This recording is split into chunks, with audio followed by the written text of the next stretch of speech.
very first mega arena, standing almost 2 football fields long and almost as tall as the Statue of Liberty. The Colosseum.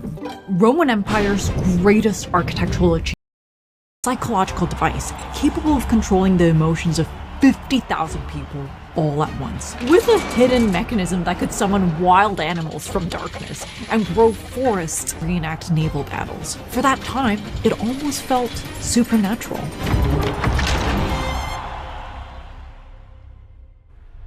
In his book Confessions, St. Augustine tells the story of Alypius, a man who swore he'd never watched the game. Political problem. How to control 1 million angry, hangry, unemployed citizens. Because roughly 25 to 40% of the male population didn't have steady jobs and lived mostly engineered something to shape their identity and legacy long after the empire itself stayed powerful for centuries, and why it eventually collapsed.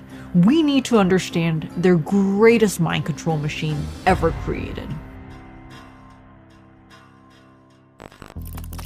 But before the Colosseum, there was a lake, a private oasis in the dead center of Rome. And before the lake was a dense working class district. But after the Great Fire of 64 CE, that area was claimed by the Emperor Nero, where he built Domus Aurea, the gold. Soon after, a rebellion broke out across the empire, and Nero was declared a public enemy there, standing as a symbol of Rome's tyranny, and replaced her with something that could never belong to one man ever again. A public arena for 50,000 people. The whole thing was funded by the spoils from the Judean War, and it was built by the prisoners. So they made a display of turning their enemy. You might just end up building it. When Vespasian's son, Titus, opened the arena in 80 CE, the celebration lasted 100 days. Wild beasts, flooded battles, gladiators fighting to their death, and free entrances for every Roman citizen. And it worked! The Colosseum did an amazing job of rebooting the image of the empire. And this origin story captures the essence of this mega arena. An architectural marvel about to become one of the most effective propaganda machines Rome's ever built. Poor, unemployed, living in a cramped apartment block that could burn down any day.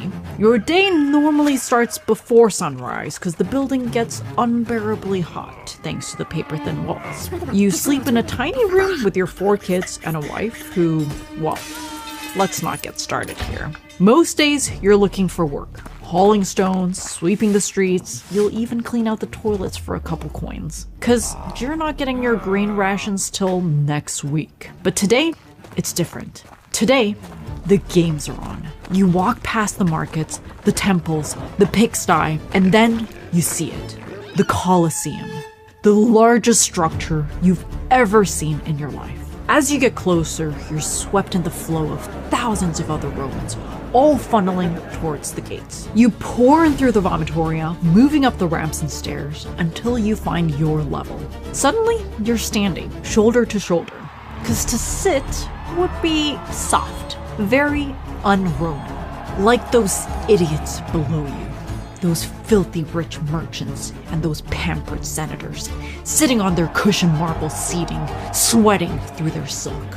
At least you're not sitting up there with the slaves and the women. Because despite being cramped, from here, the view is perfect. The Emperor's entrance, it gets you every single time. He seems to kind of materialize out of nothing, like a god.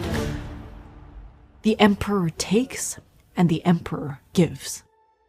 Hours later, when you leave the arena through the same stone passages, the world feels alright. And you feel lucky. Colosseum sits right here, at the intersection of palaces and crowded working class districts, and the sacred areas near the Forum. In fact, the entire flow of the city was deliberately redirected so that thousands of people of all classes would be forced to pass the arena on a daily basis. It also sits in a natural bowl between 3 hills, so you always approach it from above. So the building unfolds until, upon arrival, it fills your entire vision. Of course, it was built directly on top of the